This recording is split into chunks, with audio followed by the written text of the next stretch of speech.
नमस्कार. ध्येय प्रकाशन अकॅडमी मध्ये आपल्या सर्वांचं सहर्ष स्वागत आहे.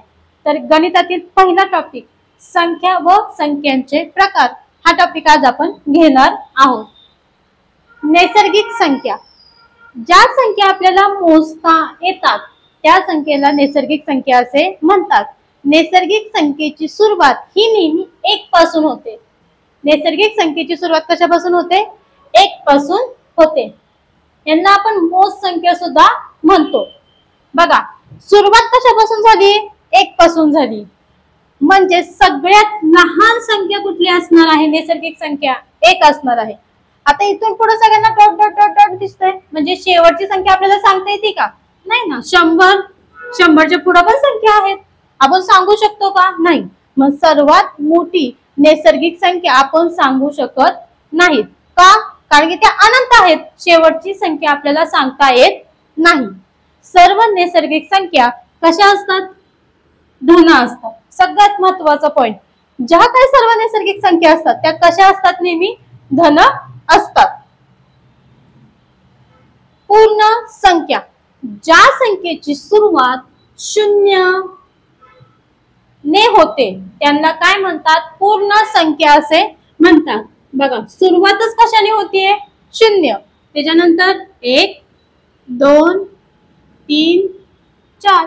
1 2 3 4 ला तर आपण नैसर्गिक संख्या म्हणतोय. म्हणजे पूर्ण संख्या म्हणजे काय आहेत? 0 पासून सुरुवात होते आणि सर्व नैसर्गिक संख्या मिळून पूर्ण संख्या तयार होतात. सर्वात लहान पूर्ण संख्या काय आहे? 0. कारण की सुरुवातच कशापासून झाली आपली? 0 पासून झाली. मग सर्वात लहान पूर्ण संख्या काय आहे? 0 आहे. आणि सर्वात मोठी संख्या सांगता येते का आपल्याला? पूर्ण नाही सांगता येणार. आता इथून 5 आहे असं मी 100 पर्यंत लिहू शकते. त्याच्या पुढची सगळ्यात शेवटची संख्या सांगू शकते का मी? नाही सांगू शकत. म्हणून सर्वात मोठी पूर्ण संख्या मी सांगू शकत नाही. पूर्णांक संख्या. बघा, सर्व कुठल्या संख्या? धन संख्या, सर्व ऋण संख्या आणि 0 या सर्व संख्यांना मिळून पूर्णांक संख्या तयार होतात. यामध्ये सर्वात लहान धन पूर्णांक. बघा, आता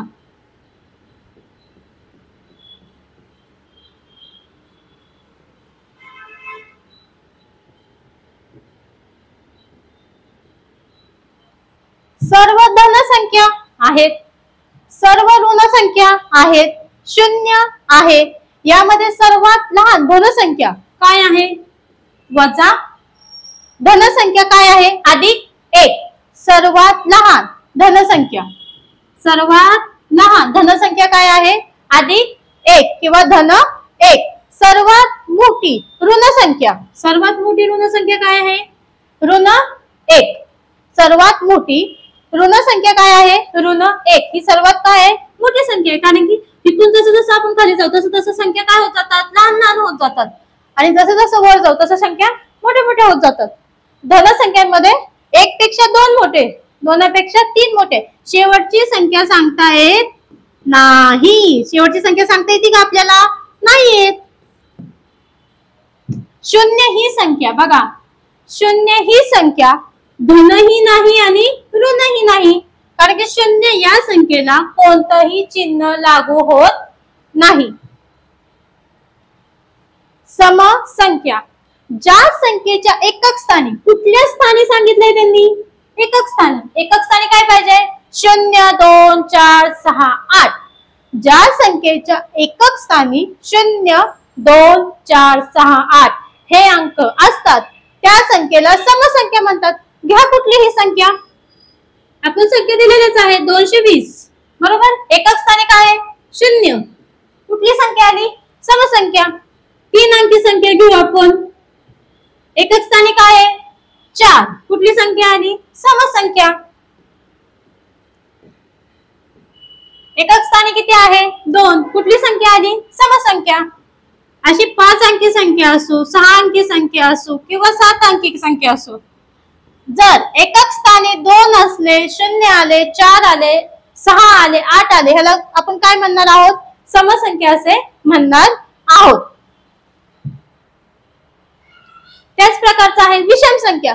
ज्या संख्येच्या एकक स्थानी कुठलं स्थान पाहिजे रे आपल्याला? फक्त एकक स्थान. काय पाहिजे एकक स्थानी? 1, 3, 5, 7, 9 हे अंक असतात त्या संख्यांना विषम संख्या असे म्हणतात. कुठलं स्थान पाहिजे? एकक स्थान. आणि कुठले अंक पाहिजेत? 1, 3, 5, 7, 9 हे अंक पाहिजेत. आपण उदाहरण दिलेलंच आहे. 321 स्थान कुठलं आहे? एकक स्थान. एकक स्थानी काय आहे माझा? 1 आहे. बरोबर? एकक स्थानी कुठला अंक आहे? 1 आहे. तर याला कुठल्या म्हणतो आपण? एकक स्थानी काय आहे? 1. म्हणजे त्याला आपण काय म्हणणार आहे? विषम संख्या असे म्हणणार आहोत.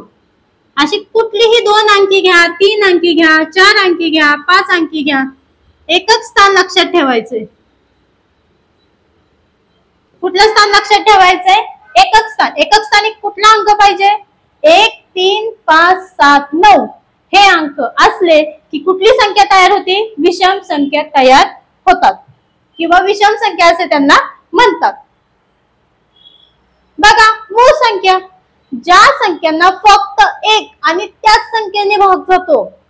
बघा, स्पष्ट सांगितले, ज्या संख्येला फक्त 1 आणि त्याच संख्येने भाग जातो त्या संख्येला कुठल्या संख्या म्हणतात? मूळ संख्या असे म्हणतात. आपल्याला पेपर मध्ये प्रश्न काय होतो? 1 ते 100 मध्ये किती मूळ संख्या आहेत? 25. किती आहेत? 25. चला मग बघूया 1 ते 100 मधल्या 25 मूळ संख्या कोणत्या.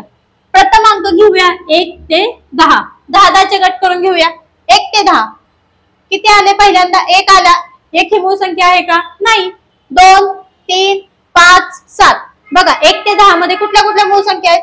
2, 3, 5, 7. आता तुम्हाला प्रश्न पडला असेल, मॅडमनी काय नाही 4 घेतले. बरोबर, पण 4 ह्या संख्येला 2 ने भाग पूर्ण जातो. आपण सांगतानाच काय सांगितलंय? मूळ संख्येमध्ये ज्या संख्येला